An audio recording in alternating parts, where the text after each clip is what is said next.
Hi, welcome to Sugar Free. This is a general all signs reading. Well, not a general reading, but it's an all signs reading on the topic of intention.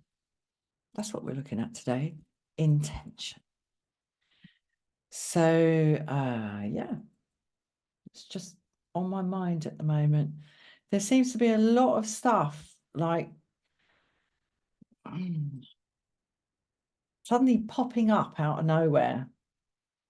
But it's stuff that seems like it's been in the makings for quite a long time. And it's just like popping up into kind of shared consciousness now. So I want to pull on that because I'm interested in what it is that people are after when they set stuff in motion.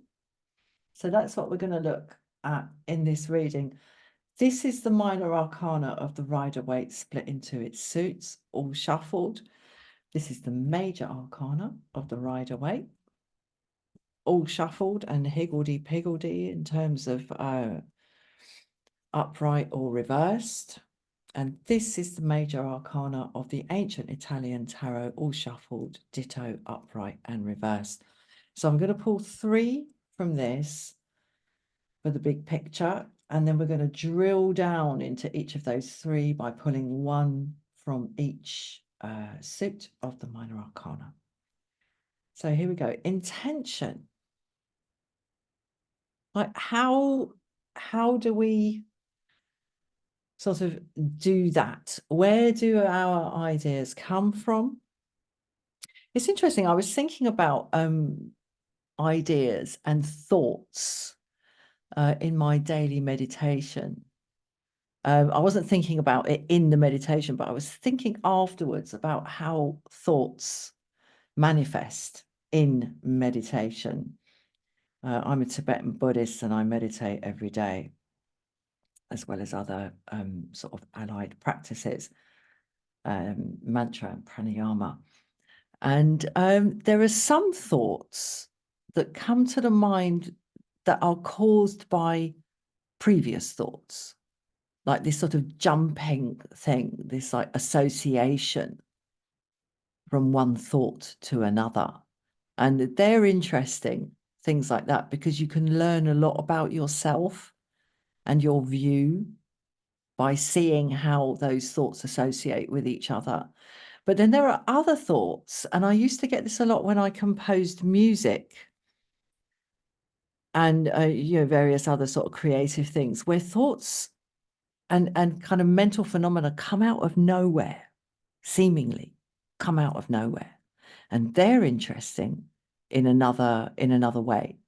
And those are sort of thoughts and ideas that their time has come. Let's put it that way. The associative jumping from one thing to the next is a kind of common or garden. And then you get the ones whose time has come.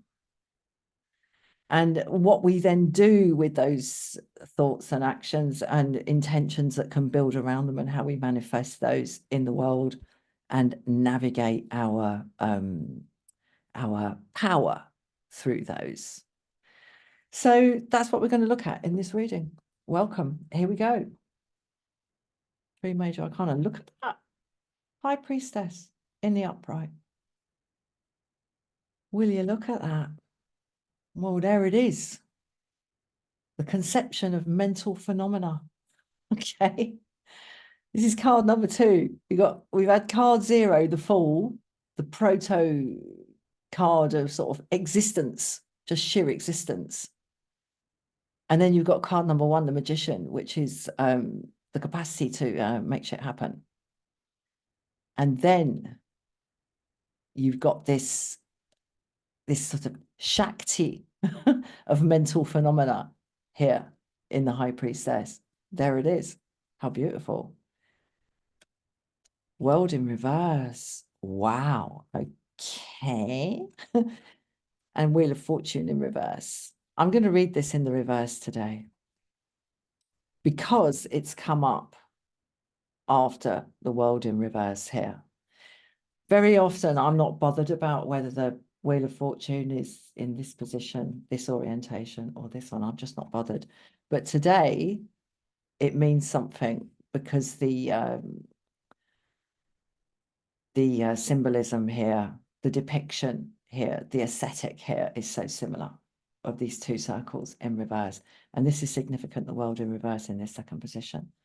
The first position here in this 3-card spread that I do is the immediate energetic environment. The second position is the stuff that's going on around the back that is affecting this, but isn't necessarily seen, or certainly seen for what it is and for the effect that it's having. And then this third one is like the bigger picture energy. I'm getting a really good feeling off of this. I really am, especially off of this. And you may be surprised to hear that, you know, fortune in reverse. You think, oh, bad luck. But I'm not getting that at all. I'm getting that this is a message of agency. It is not up to the gods or the fates. I'm getting that line from Terminator 2, no fate but what we make. You know, no karma but what we create. That's what I'm getting off that.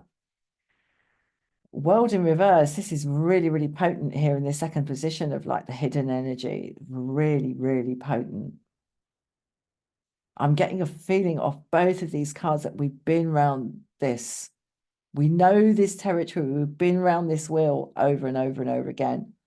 And there's something here in the world in reverse in the second position about knowing that there is no kind of end to it until we either become insensible or dead. There's no end to it. You never get to a point wherein everything's sorted. Yeah, there are so many different areas of life. You can get your admin sorted and still have stuff going on in your family or your marriage or whatever. You can get your work sorted, but your admin's piled up into shit. You know what I mean? There's no point of complete resolution, like forever. That's what I'm getting off that. This I'm just really pleased to see this, because this shows the High Priestess here in the first position. It shows that we are absolutely on the right track. I can't say in any more specificity in the context of the title of this reading than that at this stage. So I'm going to start drilling down into this. I'm not taking reversals in the Minor Arcana. 2 of Cups.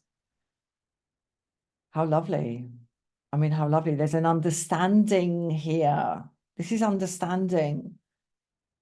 And there's an understanding of the power of this fairness and reciprocity in the 2 of Cups. And the amazing kind of life-enhancing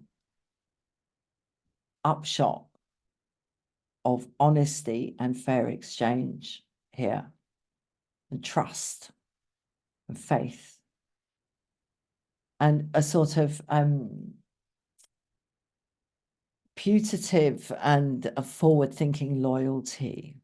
There's an investment here, and it yields great healing and well-being. And there's a trust of it.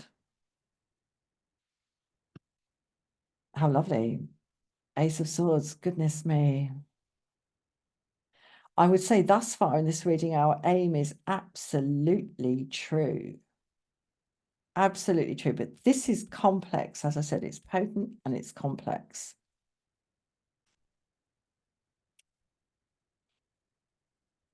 I'm just going to pull the rest of this because I didn't. Okay, let me. Hold on.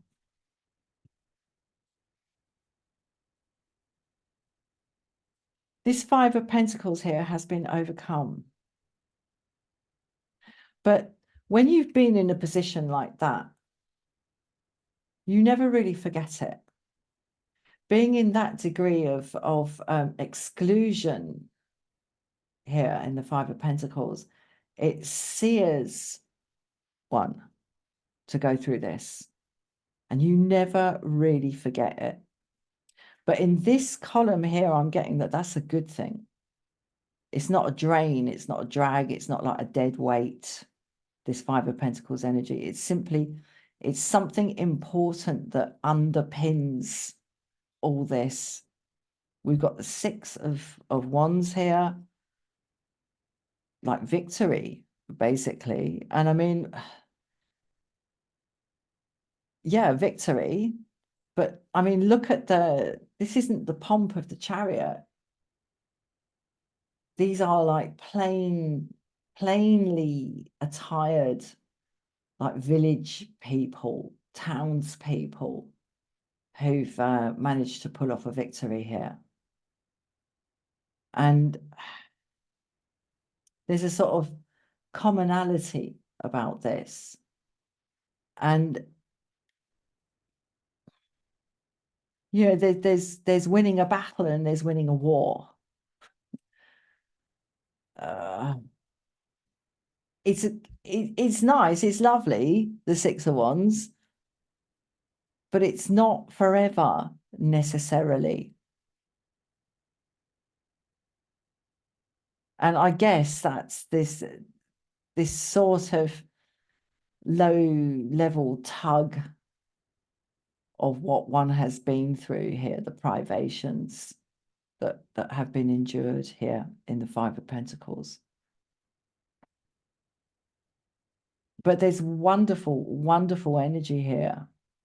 And for it to be capped by the High Priestess, I mean, we have great clarity of thought and speech here in the Ace of Swords.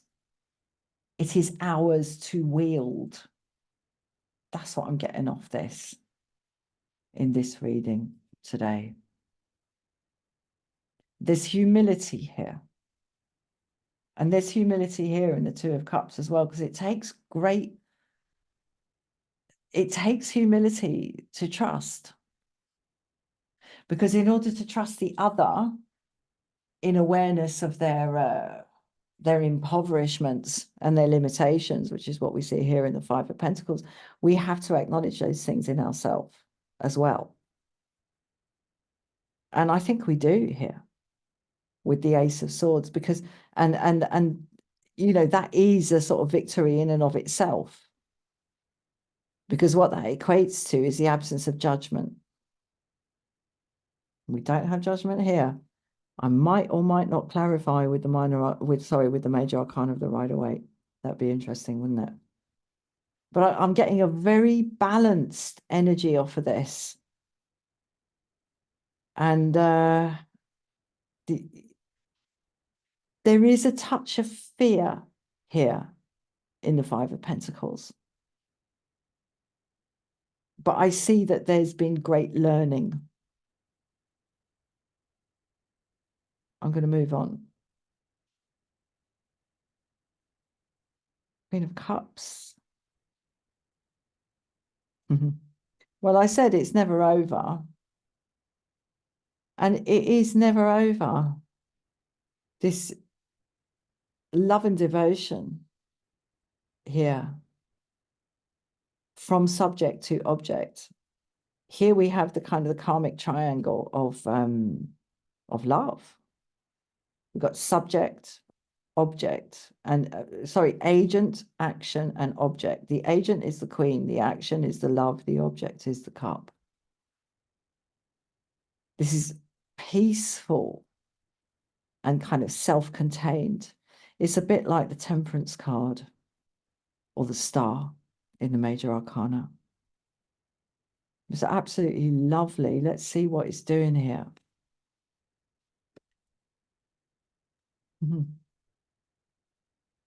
This is the Knight of Swords here. This is the unending announcement of the new. It never stops. Reality never stops inventing itself. Again here, it's never over. There's always something new coming in. And it comes in fast, and we pick up a little like whiff of it, and then boom, there it is. It's always coming in new. So I'm so pleased to see the Queen of Cups here, because it's a very steadying energy. This is about being plugged into what's going on, a multiplicity of levels within the self, within one's close people, in one's working environment, in one's community, and in the world. This is about being plugged in and being like open. The bandwidth is open. And this is open as well. I mean, in a sense, there is a kind of closed circuit here. As I said, subject, action, object, subject, queen, action, love, object, cup. So there's this kind of completeness to it. But the completeness is such that the bandwidth is also open. There's nothing closed off about this. There's a ubiquitousness to it. And it enables this like the dial to stay open, to receive. The unending reinvention of reality. Beautiful. It's absolutely lovely. 5 of Wands and the Knight of Pentacles.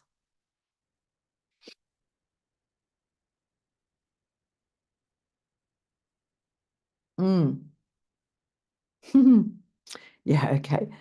This, excuse me, this diminution here from the 6 to the 5 is not a kind of like, oh dear, we're going to go from victory to conflict. This is simply a kind of, this is the ubiquitousness of sort of animal power struggles. And I mean, I notice this in myself. I mean, I've been meditating for over a decade. I've been practicing every day for over a decade. I still get riled by shit. There are certain people and certain like unfoldings of events and associations that bring this on. This 5 of Wands, this sort of ridiculous, like squabbling sort of energy. And it's so rare these days. It still happens, as I say, but it's so rare that when it does happen, I'm like, oh my God, what's this? What's going on there? So this is just a feature of being an animal, basically, in this reading, this 5 of Wands here. These equally like endowed in terms of the capacity to win this unwinnable and therefore unlosable battle. They're all equally endowed. They're all the same basic size. They're like clunking cousins, aren't they? And they've all got the same size one. They're all just like, no, mine's bigger than yours. No, mine's bigger than yours. It's just so ridiculous.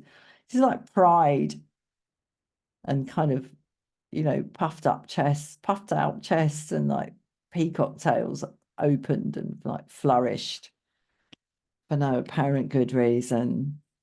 And in saying that, we've got there the Knight of Pentacles, that like slow, steady energy. It is ever thus. Bottom line, but this is such a positive reading. It really, really is. And I'm intrigued to see what we're going to get from this and how it relates to my initial interpretation of this card in this reading, in this position, in this orientation, as being about empowerment and about agency.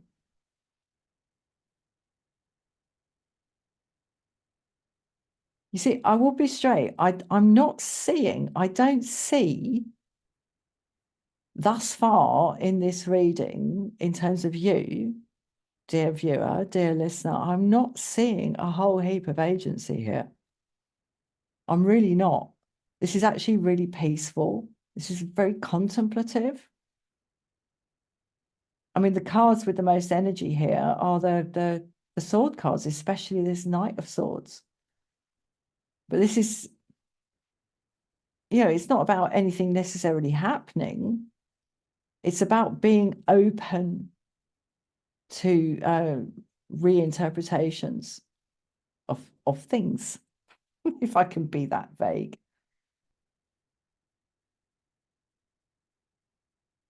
And this slow, steady, implacable, dispassionate energy of the Knight of Pentacles here really reflects back to this.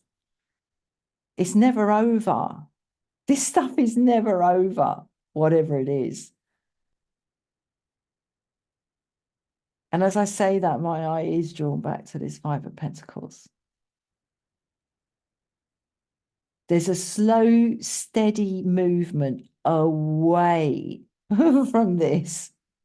And that's what we see here in the Knight of Pentacles. The back is turned on this impoverishment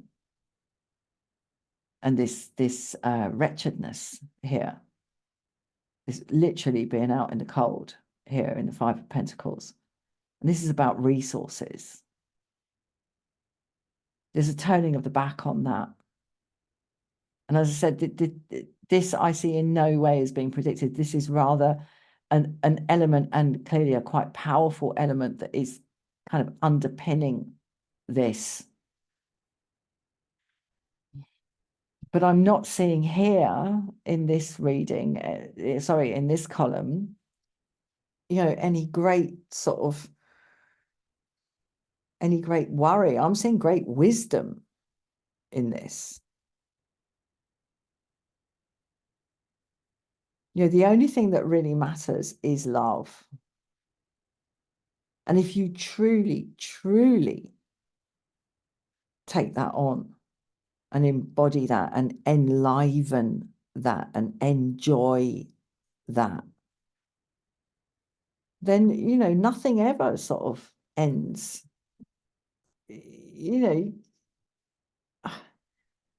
It's a sort of eternalism here in this reading of the world in reverse.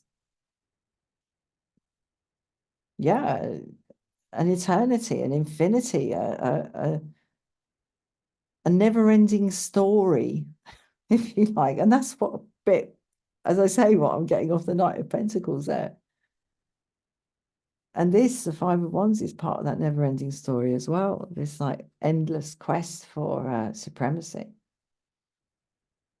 Being an animal with a nervous system, one cannot really ever switch that off. If there's like one bit of food and two hungry people, it's like, anyway, I'll push on. Let's have a look at this. Knight of Cups, beautiful. Give love. Okay, Eight of Swords. However much it terrifies you, however kind of vulnerable it might make you feel. And funnily enough, I mean, there's this really strange mixture in this card for me today of entrapment, of sort of claustrophobia and agoraphobia in this card for me today, because she feels hemmed in. She's out in the fucking wilderness, mate.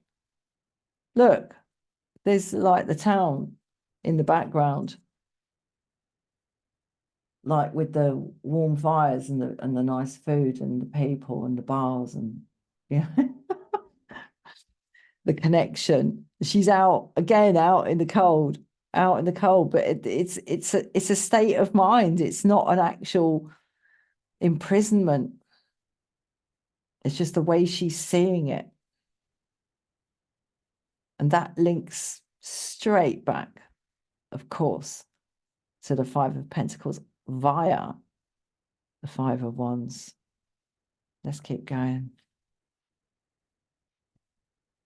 Page of Wands. Excuse me.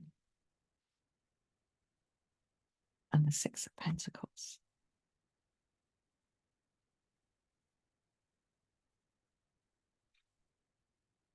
I'm just going to say what I'm getting off this page of wands, that there's a wish for expansion here. And there's a capacity for expansion. And that is within our power. I mean, look, that wand is completely within his power. It's his to wield in whatever way he wishes. He knows that. This is possession. He's just been awarded that. He's like been through some like wacky initiation process and become a page. And he's been handed his wand. He's got the capacity to act now. There it is.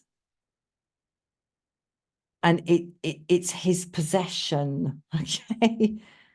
This capacity to act belongs to him. And he knows now that he is like worthy and kind of up to wielding it in whatever way he sees fit.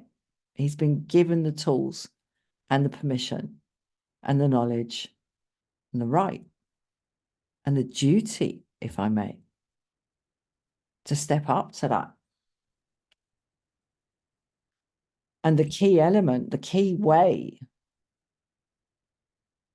to manage the resources now at his disposal is through fairness in the Six of Pentacles.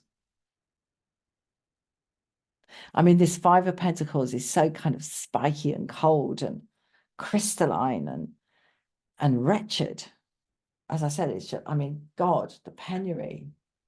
I don't know if you've ever been through that, dear viewer, dear listener, but I've been a little bit down those roads, and it stays with you, man. Something like this, it stays with you.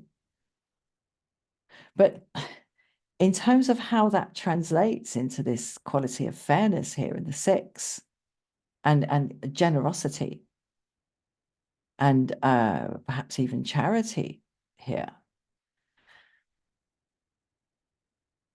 I've noticed over the years an interesting phenomenon that the more I have, the less I am likely to give.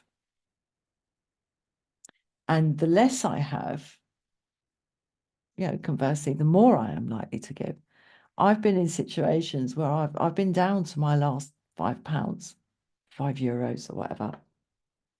And I've given them to somebody on the street, begging. I've just given them to them. I've given that money, my last of my money, and given it away. So, oh, fuck it. Go on, have it. Sort of thing. But the more I have, the less likely I am to do that. The more I've got in the bank, the less likely I am to give stuff away. Now, I'm just saying that for me. But I think that's probably not an isolated phenomenon. There's something here about that. I'm sorry to relate it back to me, but, you know, it's the only person I am, so to speak. There's something very important here about fairness, and fairness being the spirit in which to make stuff happen here in the Page of Wands. But this is a big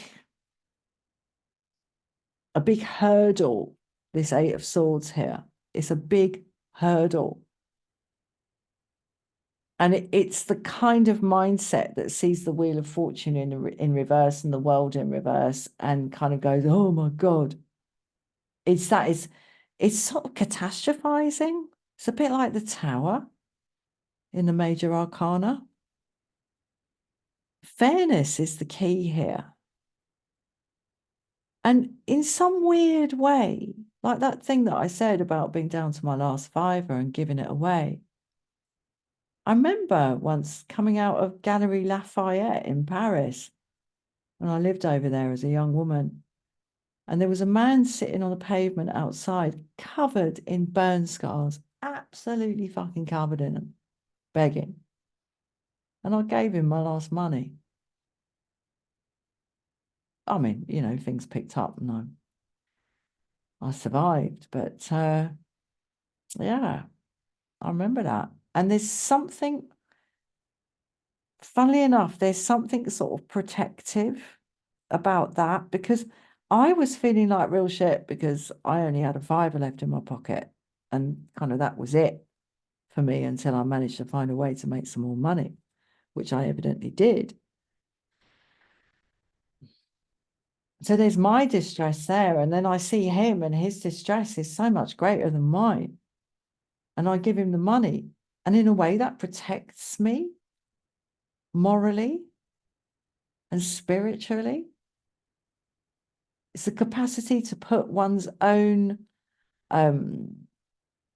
concerns to one side in order to be of service to others. And I mean, I'm sure this merchant who's gone into the square to very conspicuously, publicly give money to beggars, you know, it's a PR exercise for him, certainly. But that doesn't mean he doesn't enjoy it for what it is. And that doesn't act, likewise, it doesn't mean there's anything wrong with it necessarily. I mean, okay, it kind of underpins and supports a particular like socioeconomic model, but that's for another channel. But this is about fairness, and it is about steadiness of spirit, if you like, and not allowing this Eight of Swords like paranoia and this inevitable but surely sort of controllable, one would have thought, endless quest for power of the animal human, with this fear of ever being back out on the street again here in the Five of Pentacles. It's about managing that little like line, that little diagonal there, in such a way that it enables us to kind of free up this beautiful, loving energy here of the Two of Cups, the Queen of Cups, and the Knight of Cups, who's got the Ace of Cups in his hand and is out to offer it. I mean, this is a step up from the page. I was going on about the Page of Wands here, having been given the authority, having been through the initiation, being ready to actually wield that wand and take responsibility for it. We've stepped up here. There's action here when it comes to the Knights. And this is the Queen of Cups here has charged this knight to carry her cup to her beloved and exchange it here in the Two of Cups. That's what's in play here. So by sticking to perhaps counterintuitive approaches to resources here in the Pentacles, and by kind of simply, for a start, just being aware of the draggy forces here of the Five of Pentacles, the Five of Wands, and the Eight of Swords, we're in a position to really like tap in to this Page of Wands energy here and make some new stuff happen. And this Six of Pentacles, this fairness and this generosity here is and it, you know, as I say, it might even be quite knowing in its nature, quite kind of pragmatic. But here there's an awareness that in order to get, one has to give. And perhaps that awareness has been growing here in the Knight of Pentacles for quite a long time. There's wonderful possibilities here. Absolutely wonderful. I'm going to pull I'm going to pull an oracle card. I'm so pleased with this energy here. I'm going to pull one from the Wild Kuan Yin Oracle by Alana Fairchild. Absolutely lovely. It's very, very pleasing, but it's quite subtle. This energy, that Six of Pentacles area is just kind of shining out at me. So what am I looking for here? What do I want to know?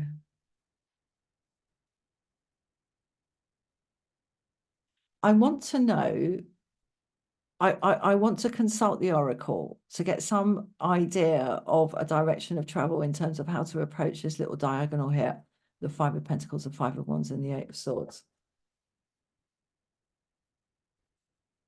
I've got a feeling the Knight of Pentacles is going to be very instructive here. So there's the deck. I've just opened it. Boom, like that. Take that one off there. Put that back on there. Let's have a look. What have we got? Oh, how lovely. Look at that. Sorry about the blue light there. Blessing to begin. Look at the tenderness there. That little shepherdess. That adolescent.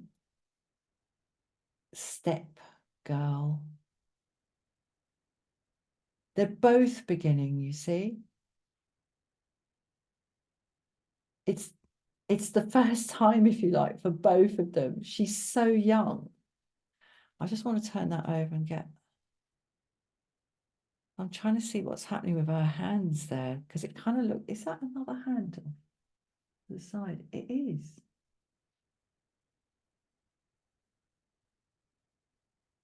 It's a kind of let's go.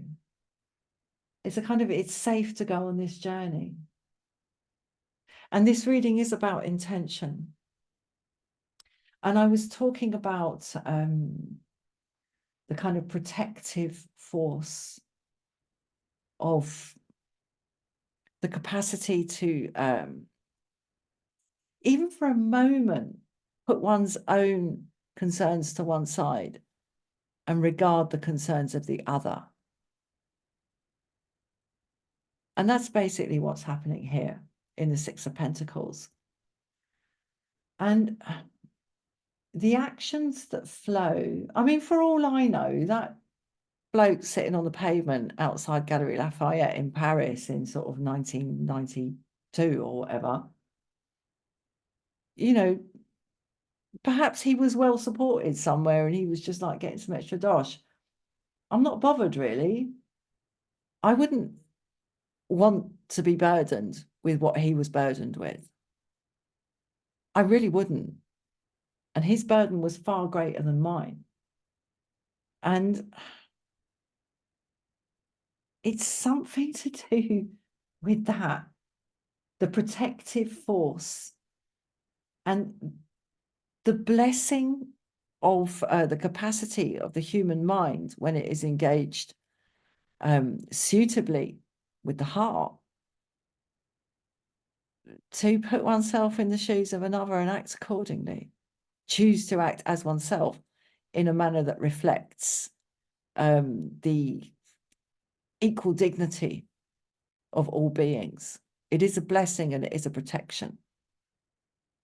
And it means that whatever you go towards in that spirit really can't fail, even if it doesn't turn out as you thought it might and perhaps initially wished it was. And that brings me back to this world in reverse. Nothing ends, nothing is resolved, everything is in play. So choose your motivations well. Right, I'm going to leave that there. Thank you so much for watching. I'll see you again soon. Bye-bye.